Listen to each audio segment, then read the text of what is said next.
اعوذ باللہ من الشیطان الرجیم، بسم اللہ الرحمن الرحیم۔ ماہ محرم و ماہ سفر کے اندر اہل بیت علیہم السلام کے اوپر کس انداز سے مشکلات وارد ہوئیں، کس طریقے سے ان کے اوپر پریشانیاں آئیں،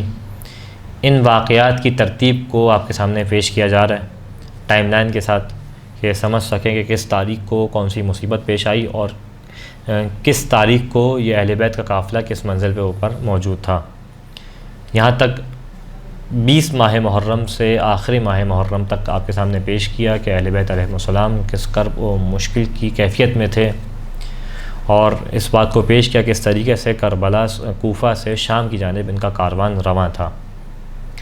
آج ارادہ کیا کہ پہلی ماہ سفر سے لے کے آخر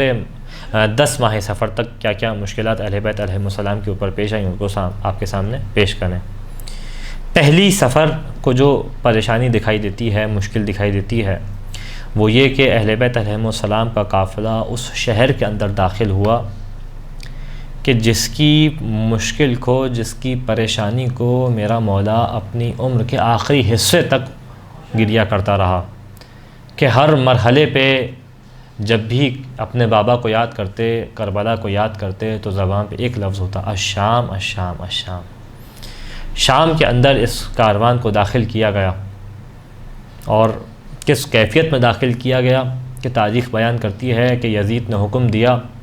کہ ابھی کاروان کو باہر روکا جائے، شہر کو سجایا جاتا ہے، یہاں تک کہ اپنے تخت کو سجوایا، اپنے دربار کو سجوایا، پھر شہر کو سجوایا، اور شہر کے اندر مکمل آرائش کا کام ہوتا تھا، ایسے کہ جیسے اس شہر میں کوئی بہت بڑی عید آئی ہو، کوئی بہت بڑا خوشی کا موقع ہو۔ شیشوں کا کام ہوتا تھا، خوبصورت قسم کے کپڑے جو ہے وہ پورے شہر کی گلی کوچوں میں ٹانگے جاتے تھے، یہاں تک اس لعین نے، یزید نے حکم دیا کہ لوگ جو ہے وہ نئے لباس پہنیں، اور یہاں تک حکم دیا کہ جو شہر سجایا جا رہا ہے، ایک حصہ ہے جو حکومت داخل کرے گی، ایک حصہ ہے جو لوگوں کی کمائی سے لیا جائے اس شہر کو سجانے کے اندر، تاکہ شہر کو بھرپور طریقے سے سجایا جا سکے، دروازوں کو سجایا جا سکے، اس کے کوچاؤ بازار کو سجایا جا سکے، اور تماشائیوں کو بلایا جائے، تاکہ ایک تماشے کی کیفیت پیدا ہو سکے کہ جب یہ کاروان داخل ہو تو ایسا محسوس ہو کہ ایک جانب اہل بیت کے اسیر ہیں، گھر والے ہیں، اور ایک جانب تماشائی ہیں جو اس خاندان کی عورتوں کا تماشا بناتے ہیں، نعوذ باللہ من ذالک۔ یہاں تک جب کاروان کو شہر کے اندر داخل کیے جانے لگا تو مقتل بیان کرتا ہے کہ ام کلثوم بنت علی علیہ السلام، آپ نے شمر سے کہا کہ اگر ہو سکے تو ایک ایسے دروازے سے داخل کرنا کہ جس میں لوگوں کا نسبتاً ہجوم کم ہو، تاکہ داخل ہونے میں شاید کچھ جو ہے وہ پردے کا حفاظت ہو سکے۔ لیکن تاریخ بیان کرتی ہے اس لعین نے یہ بات سننے کے بعد باب سعہ سے داخل کیا، یعنی شام کا وہ دروازہ کہ جہاں پہ سب سے زیادہ لوگوں کا ہجوم تھا، سب سے زیادہ لوگ موجود تھے، اس دروازے سے داخل کیا۔ پھر مزید اس لعین نے کیا ظلم کیا کہ جیسے ہی شام کے اندر داخل کیا، داخل کرتے ہی فوراً حکم جاری کیا کہ سروں کو بیویوں کے، سواریوں کے قریب کر دیا جائے۔ کس خاطر قریب کیا جائے؟ اس خاطر کہ سر نیزے پہ بلند ہوں گے، لوگوں کی نگاہ جیسے ہی کاروان داخل ہوگا سب سے پہلے سروں پہ پڑے گی، تو جیسے ہی نگاہ سروں پہ پڑے، سروں کے ساتھ فوراً جو ہے وہ نگاہ اہل بیت علیہم السلام کی بے پردہ عورتوں کے اوپر پڑے، نبی زادیوں کے اوپر پڑے کہ جن کے سروں پہ مکنا و چادر نہیں ہے۔ اس انداز سے شام میں داخل کرنا ہے ان کو۔ تاریخ بیان کرتی ہے کہ صحابی رسول سہل ساعدی کچھ کام سے شام سے باہر گئے، اور انہی ایام میں شام کے اندر داخل ہوئے پہلی سفر کو۔ کہتے ہیں میں حیران ہو گیا، شام کی کیا کیفیت ہے کہ پورے شہر کو دلہن کی طرح سجا دیا گیا ہے، اور ایسا لگتا ہے کہ کوئی بہت بڑی عید ہے، کہ ہر جگہ جو ہے وہ پردے لٹک رہے ہیں، شیشے کا کام ہے، آرائش بہترین قسم کی ہے۔ کہتا ہے مجھے سمجھ نہیں آیا، صحابی رسول ہیں سہل ساعدی، کہتے ہیں مجھے سمجھ نہیں آیا کیا مرحلہ ہے میں تو شام کے رہنے والا ہوں، آج تو کوئی عید نہیں ہے، یہ کیا وجہ ہے کہ پورے شام کو اس طریقے سے سجایا جاتا ہے؟ تماشے والے موجود ہیں، لوگ تماشا دیکھنے کے لیے موجود ہیں، لوگوں نے نئے کپڑے پہنے ہوئے ہیں۔ کہتے ہیں مجھے سمجھ نہیں آیا۔ کہتے ہیں یہاں تک کہ ایک شخص سے میں نے پوچھا کہ یہ بتاؤ اے شیخ کیا وجہ ہے کہ اس طریقے سے شہر کو سجایا جاتا ہے؟ کہا جواب یہ لگتا ہے تم اس شہر میں نئے ہو۔ کہا میں نیا نہیں، خدا کی قسم میں صحابی رسول سہل ساعدی ہوں جو ایک سفر کے لیے شہر سے گیا تھا، اب میں واپس آیا ہوں اس شہر میں۔ کہتے ہیں کہ جن مناظر کو دیکھ رہے ہو، ان مناظر کو دیکھنے میں، اس شخص نے کہا سہل ساعدی کو، جن مناظر کو آپ دیکھ رہے ہیں ان مناظر کو دیکھنے کی حیرانگی نہیں ہے، حیرانگی تو یہ ہے کہ آسمان سے خون کیوں نہیں نازل ہوتا، خون کی بارش آسمان سے کیوں نہیں ہوتی، زمین کیوں نہیں پھٹ جاتی،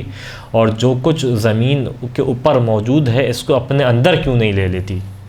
حیرانگی کی بات تو یہ ہے۔ کہتے ہیں یہ جو کاروان تم دیکھ رہے ہو کہ آج یہ اس بات کی خوشی مناتے ہیں کہ حسین ابن علی علیہ السلام کو عراق میں ان کے سر کو بطور ہدیہ پیش کیا جاتا ہے۔ یہ جو کاروان ہے یہ نبی زادیوں کا کاروان ہے۔ سہل ساعدی کہتے ہیں کہ جیسے ہی میں نے یہ سنا تو ایک دفعہ جو ایسے پیروں تلے زمین نکل جائے، ایسی کیفیت تھی میرے اوپر کہ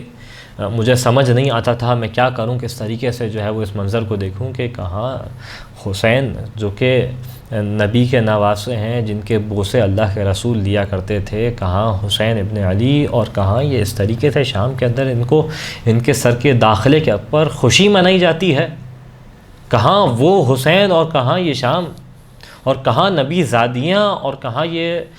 شرابیوں کا دربار۔ یہاں تک یہ کہتے ہیں کہ میں سواری کے قریب گیا، ایک بی بی سوار تھیں، میں نے ان سے کہا کہ اے بی بی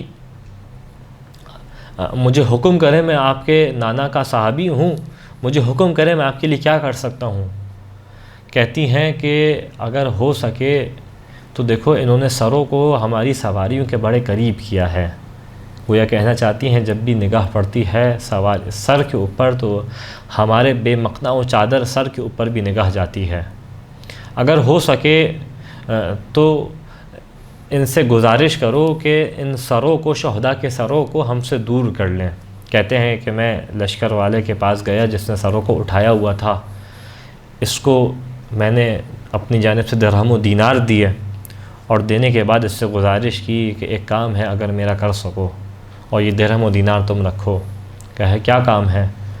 کہا کہ ان سروں کو سواریوں سے، بیویوں کی کچھ فاصلہ پیدا کر سکو۔ تو اس نے جو ہے وہ سروں کو تھوڑا سا دور کیا۔ اس عالم میں یہ کاروان جو ہے وہ شام کے اندر ہے کہ وہ روایت انتہائی معروف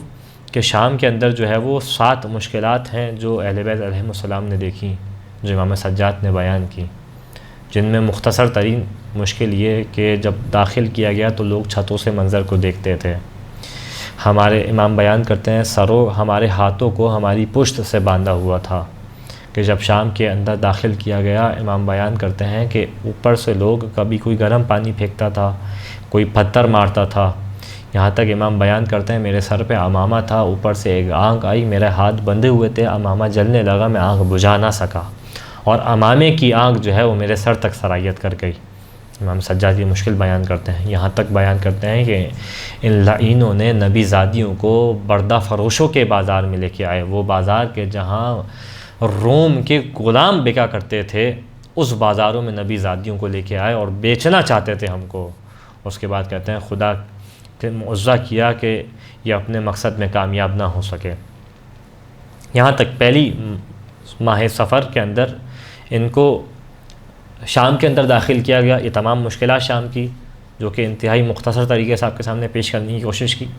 دوسری سفر کو وہ دن تھا کہ جس دن اس کاروان کو دربار یزید کے اندر داخل کیا گیا، یہ ایک الگ مشکل تھی، اور یہ ایک الگ مشکل کا مرحلہ تھا کہ جب دربار یزید کے اندر داخل کیا گیا کہ بیبیاں دربار کے اندر موجود تھیں، شرابیوں کا دربار تھا، یزید نے دعوت عام دی تھی، خود شراب کے نشے میں تھا، دعوت عام تھی لوگوں کو، بے مقنا و چادر نبی زادیاں دربار شام میں تھیں، یہاں تک کہ سر امام حسین کو بے حرمتی کے ساتھ تشت میں ایک شرابی کے سامنے پیش کیا۔ یزید شراب کے نشے میں تھا۔ مزید ظلم یہ کہ شہزادی اور علی کی بیٹی منظر دیکھ رہی تھی کہ یزید کے ہاتھ میں چھڑی تھی اور دندان مبارک امام حسین سے یہ کھیل رہا تھا۔ اس منظر کو بی بی دیکھ رہی تھیں۔ تاریخ کا جملہ ہے کہ جیسی بی بی نے یہ منظر دیکھا برداشت نہ ہوا، ایک دفعہ دروازے سے اپنی پیشانی کو زور سے مارا اور امام حسین کو یاد کرتی جاتی ہیں، گریہ کرتی جاتی ہیں، یہاں تک پیشانی سے خون جاری ہوا۔ یہی وہ لمحہ ہے کہ جو شام کے دربار میں بی بی زینب نے خطبہ دیا۔ دوسری ماہ سفر، یہاں تک کہ 5 ماہ سفر آئی، اور 5 ماہ سفر وہ دن کے بعض ایک تاریخ کے بقول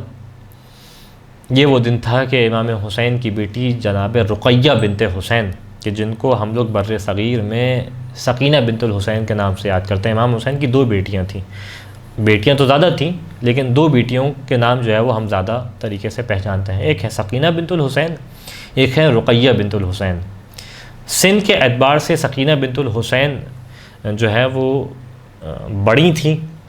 اور رقیہ بنت الحسین جو ہے وہ بعض ایک تاریخ کے بقول 3 سال، بعض ایک کے بقول 4 سال کی تھیں۔ 5 ماہ سفر کو بی بی رقیہ بنت الحسین، جن کے مصائب ہم لوگ سنتے ہیں، پڑھتے ہیں، اور جن کو سکینہ بنت الحسین کے نام سے یاد کرتے ہیں، ان کی جو ہے وہ شہادت واقع ہوئی زندان شام کے اندر، کیونکہ اس کے بعد یہ کاروان زندان شام کے اندر ہے۔ اچھا، یہاں پہ بھی ایک بات واضح ہوتی رہے کہ شام کے اندر کسی زندان کے اندر نہیں ڈالا،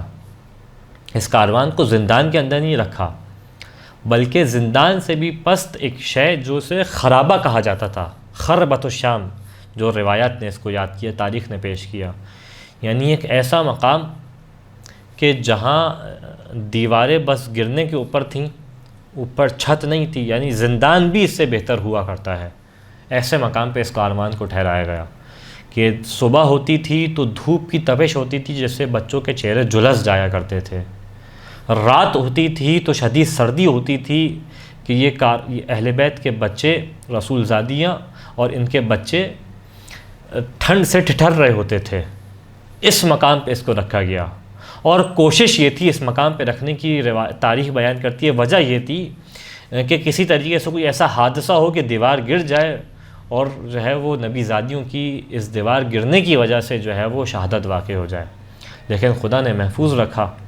ہاں، باقی نبی زادیوں تو محفوظ رہیں، لیکن ایک بچی حسین کی جو 3 سال جناب رقیہ بنت الحسین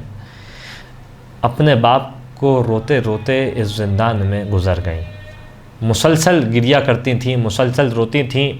یہاں تک اس انداز سے روتی تھیں، اس طریقے سے گریہ کرتی تھیں کہ جب گریہ کرتی تھیں تو ظالم کے تماچے ہوتے تھے، کبھی تازیانے ہوتے تھے۔ اور یہ 5 ماہ سفر وہ دن تھا کہ جب اس شہزادی نے گریہ کیا تو اس لعین نے آپ کی مصیبت کو مزید بڑھانے کے لیے امام کے سر کو تشت میں رکھ کے آپ کے سامنے پیش کیا۔ جب سر کو پیش کیا گیا تو سر تشت کے اندر موجود تھا، محسوس ہوتا تھا جیسے کوئی کھانے کی چیز آئی ہو، لیکن بچی نے جب سر کے اوپر سے رومال کو ہٹایا تو کیا دیکھا؟ بابا کا سر ہے۔ تاریخ مقتل بیان کرتا ہے کہ اپنے ننھے ننھے ہاتھوں سے بابا کے گلے کے خون کو صاف کرنا شروع کیا، یہاں تک کہ اسی کرب کی کیفیت میں، گریے کی کیفیت میں، سختے کی کیفیت طاری ہوئی کہ اب بچی سے آواز نہیں بلند ہوتی تھی۔ جیسے ہی جسم کو ہلایا گیا تو دیکھا روح جو ہے وہ قبض جسم سے پرواز کر چکی ہے، اور ایک گریے کی صف تھی جو 5 ماہ سفر کو خرابہ شام کے اندر بپا ہوئی۔ یہاں تک 7 ماہ سفر آتی ہے۔ 7 ماہ سفر کے اندر جو ایک اہل بیت علیہ السلام کی مصیبت کا منظر دکھائی دیتا ہے وہ ہے کہ امام حسن مجتبی علیہ السلام کی ایک روایت کے بقول 7 ماہ سفر کو شہادت کا دن ہے۔ ایک روایت ہے 28 سفر جس کو ہم مناتے ہیں، ایک روایت کے بقول 7 ماہ سفر ہے۔ خدا بند متعال سے دعا ہے کہ اہل بیت علیہ السلام کی مشکل کے صدقے، ان کی مصیبت کے صدقے مومنین کی مشکلات کو آسان فرما، جو بیمار ہیں ان کو شفائے کاملہ و عاجلہ عطا فرما، وآخر الدعوانا ان الحمد للہ رب العالمین۔